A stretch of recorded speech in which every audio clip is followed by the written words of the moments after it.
말씀 보겠습니다. 구약 성경 창세기 9장 1절에서 7절까지입니다. 구약 성경 10쪽입니다. 창세기 9장 1절에서 7절까지.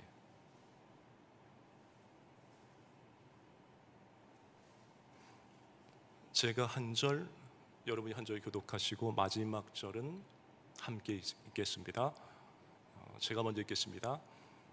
하나님이 노아와 그 아들들에게 복을 주시며 그들에게 이르시되 생육하고 번성하여 땅에 충만하라.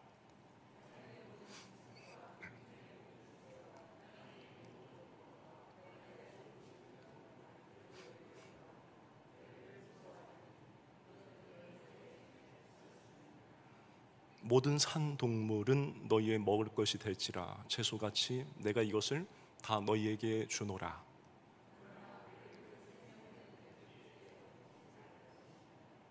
내가 반드시 너희의 피, 곧 너희의 생명의 피를 찾으리니 짐승이면 그 짐승에게서, 사람이나 사람의 형제면 그에게서 그의 생명을 찾으리라.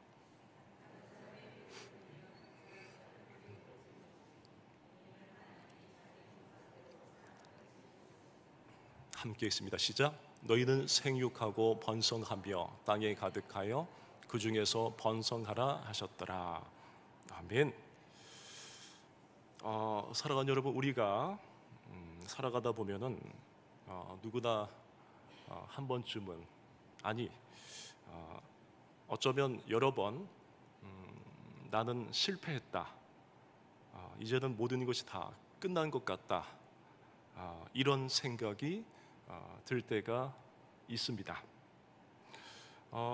갑작스러운 예고 없이 찾아온 그 질병 앞에서 건강이 무너질 때, 그리고 자녀와의 어떤 이 갈등, 그 깨어진 관계 앞에서 하염없이 서글프게 구슬프게 눈물을 흘릴 때, 그리고 반복되는 나도 모르는 사이에 보는 게 죄요 듣는 게 죄요, 그 죄의 무게로 자신을 자책하고 또 정죄할 때, 또는 신앙이 식어버린 자신을 바라보며 낙심할 때, 바로 그때 우리 마음속 깊은 곳에서 이런 질문이 나옵니다.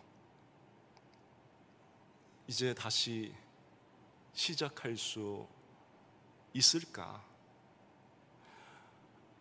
하나님은 이런 나를 여전히 쓰실까? 내 인생의 그 폐허 위에 다시 생명이 싹틀 수 있을까?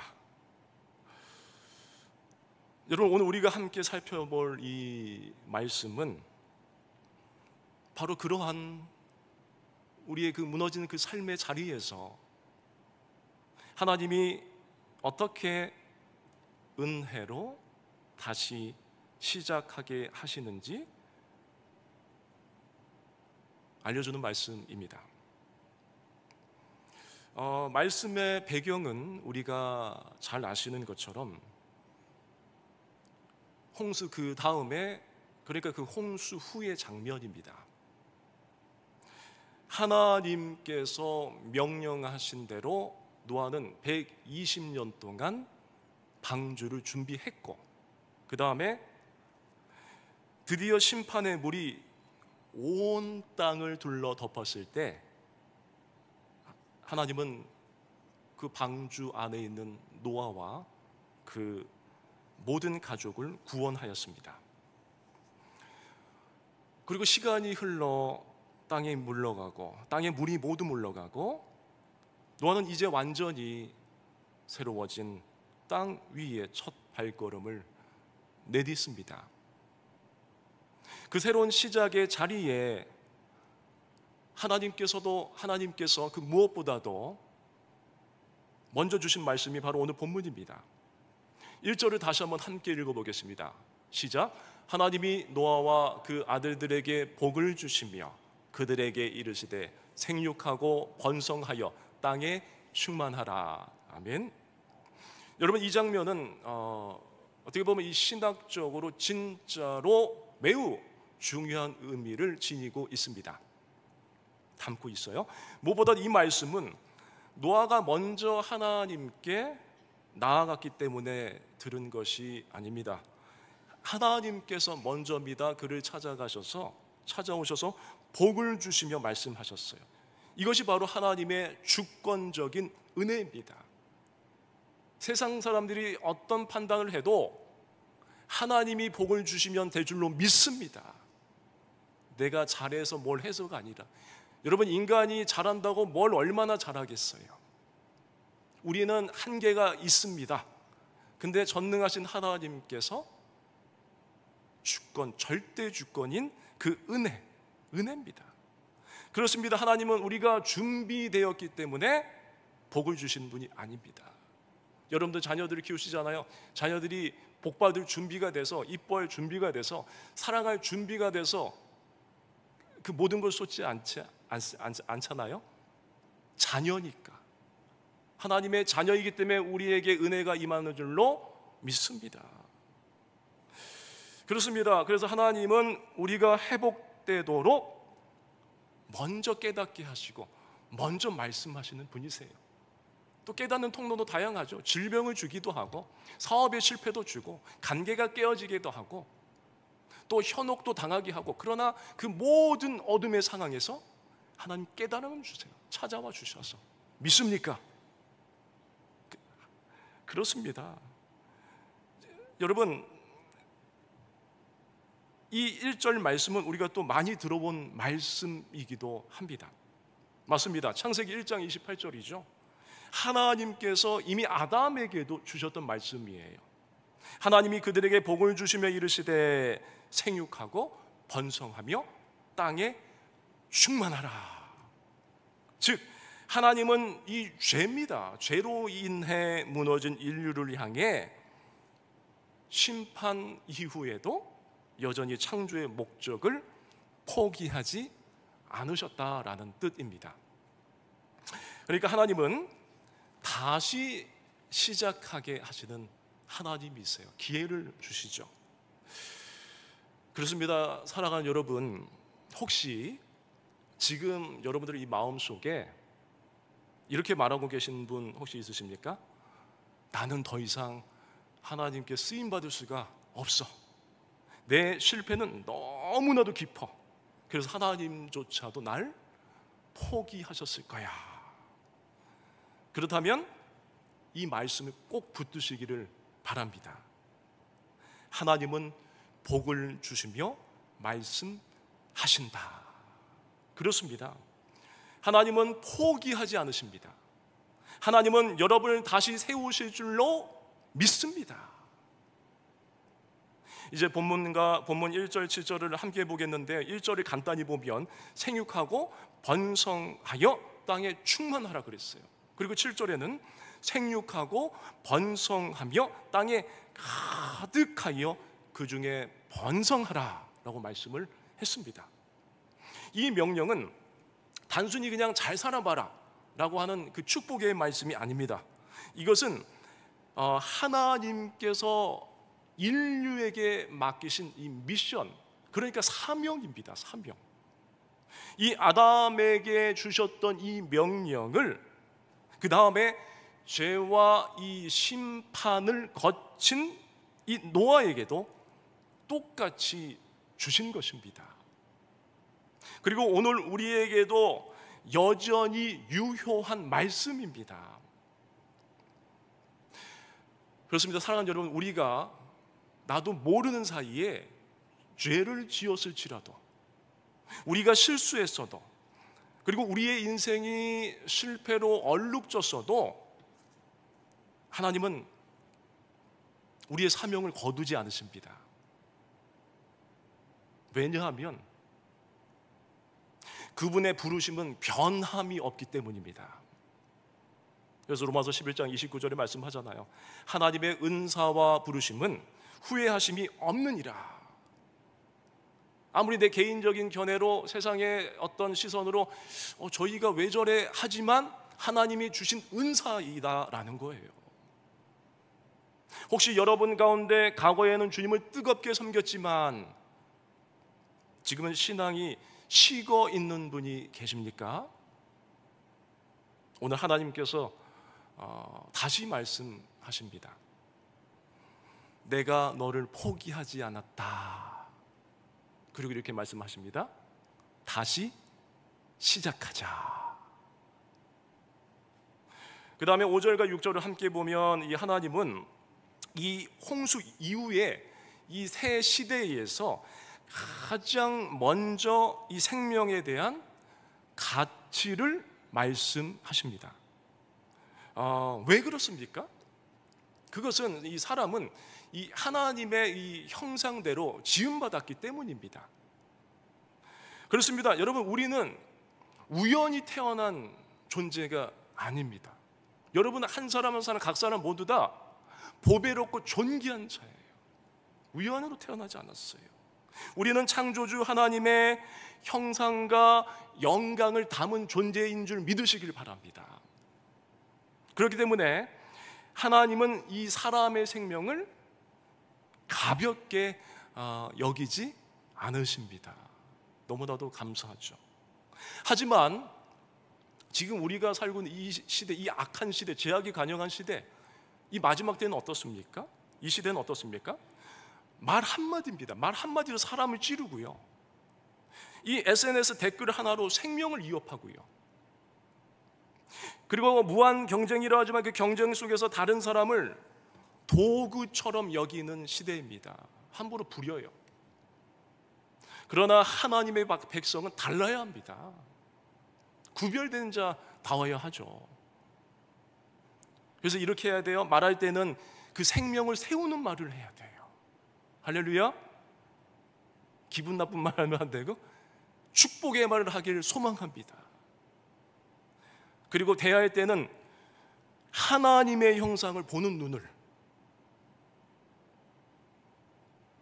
실제로 제가 아는 목사님의 어떤 강남의 교회에 일만 되면 대기업 회장님이 남전도에 계는데 가장 말단, 근데 그 남전도의 또 회장님이 그 건설이래, 그 어디 회사인지 말하면 안 되고 말단 직원인데 오히려 그 회장님이 그 직원을 섬기는데 그 남전도회가 은혜로운 남전도회가 된 줄 믿으시길 바랍니다.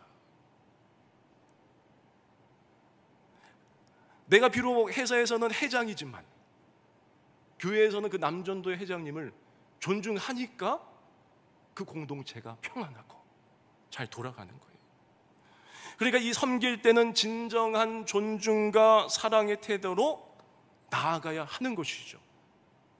그러므로 사랑하는 여러분, 우리 자녀들 볼 때 어때요?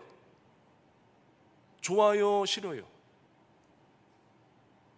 제가 교구하면서 어디 신방 갔는데 목사님, 제가 그대로 죽이고 싶대요.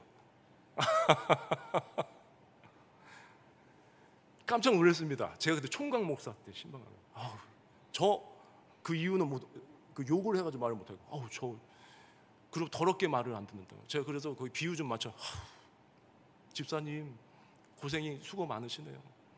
깨끗하게 말은 안 듣겠네요. 그러면서 이제 맞춰줬는데, 그러니까 사랑이 나도 모르는 사람이 외출을 해요.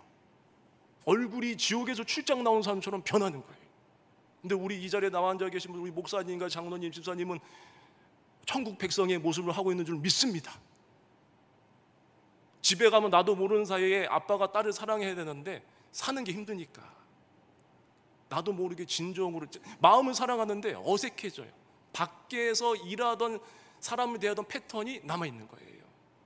그래서 제가 잘 아는 교회, 강남에 사랑교회라고 있어요. 거기 가족하고 제가 잘 아는데, 저는 되게 가난한 신학생이었는데 거기 좀 부유한 집인데 그 교회 목사님이 저를 정말로 많이 입혀주고 재워주고, 그래서 맛있는 건 다 먹어봤어요, 제 신학생 때. 근데 역시 이름도 사랑교회인데 사랑교회 식구들 다 와요. 그래서 제가 그 신학생 때 힘이 들어서 포기할 뻔도 했는데 그 사랑이 충만한 그 교회 가정의 그 전도사님, 그때는 전도사였잖아요, 신대원 때니까, 여기까지 왔고, 그래서 제가 또 오기 전에 그 교회 홈페이지 가서 봤는데 아직도 멋지게 사랑이 충만하게 사명을 감당하고 있더라고요. 사랑이 제일인 줄로 믿습니다. 오늘 돌아가셔서 어색한 관계들 사랑으로 다 녹이시기를 축복합니다. 그러면 사랑의 역사가 나타날 줄 믿습니다. 그리고 배우자를 대할 때도 어떻습니까? 존중으로 대할 수 있길 소망합니다. 긴 말씀 드리지 않겠습니다. 그리고 교회 안에서입니다. 정말로 중요합니다. 형제 자매를 볼 때 그리스도 안에 지체로 죽게 하듯 대하십시오. 자, 그러면 우리는 어떻게 다시 시작할 수 있을까요? 적용을 해봅시다. 첫 번째로 우리 삶의 자리에 그 무너진 자리에서 예배를 회복하면 돼요. 예배. 그냥 예배 나와서 뭐 설교 뭐 듣고 뭐 저거 아니라 우리는 하나님께 드려지는 예배자인 줄 믿으시길 바랍니다. 뭐 찬양이 어떻고 기도가 어떻고 그건 우리가 판단할 문제가 아니에요. 노아는 방주에서 나와서 가장 먼저 한 일이 무엇이었습니까? 창세기 8장 20절에서 말씀했죠. 노아가 여호와께 제단을 쌓고 번제를 드리는 거예요. 하는 거예요. 그러니까 예배가 이 모든 회복의 출발점입니다. 무너진 인생 위에 예배가 올바르게 세워질 때 하나님은 복을 주시며 말씀하십니다.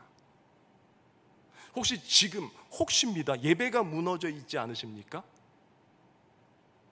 예배가 나도 모르는 사이에 형식이 되었고 나도 모르는 사이에 기도가 메말라 버렸고 말씀에 대한 갈망이 식어졌고 판단만 하고 분석만 하려고 한다면 오늘 이 자리에서 다시 예배로 돌아오시길 축복합니다. 둘째로 작은 순종부터 시작하십시오. 큰 거는 버겁죠. 작은 순종입니다. 이 믿음은 거창한 결단으로 회복되지 않습니다. 믿음은 작은 순종으로부터 회복이 돼요.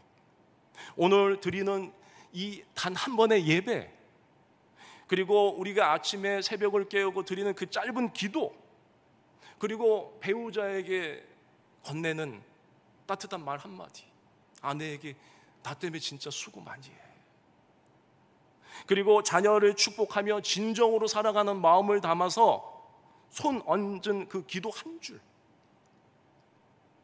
이 모든 것이 하나님이 사용하시는 회복의 씨앗이 반드시 될 것입니다. 그리고 셋째로 생명을 살리는 사람으로 살아가십시오.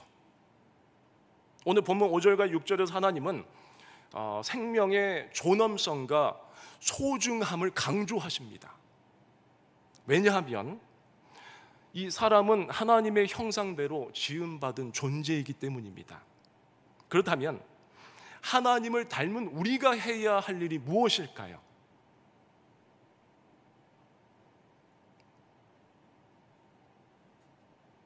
단순히 생명을 해치지 않는 것에 그쳐서 안 됩니다. 원수를 원수로 갚아서도 안 됩니다. 우리는 내가 당했을지라도 묵묵히 조용히 기도하면서 생명을 살리는 삶을 살아야 될 줄로 믿습니다. 여러분, 그리스도인은 생명을 존중할 뿐만 아니라 죄로 인해 죄로 현혹당해서 지옥 갈 수밖에 없는 그 사람들을 건져내어 살려야 되는 창조적인 사명이 있는 줄로 믿습니다. 그래서 우리가 자녀의 눈을 바라보면서 격려하는 한마디가 생명을 살리는 일입니다. 얼마나 수많은 가정들이 무너지고 있어요. 그리고 낙심한 성도에게 함께 기도할게요, 이 말 한마디가 생명을 살리는 일이에요. 그리고 무너진 내 가까운 이웃을 위해서 그 짧은 기도 하나가 그가 예수 믿고 싶어지게 되는 계기가 될 것입니다.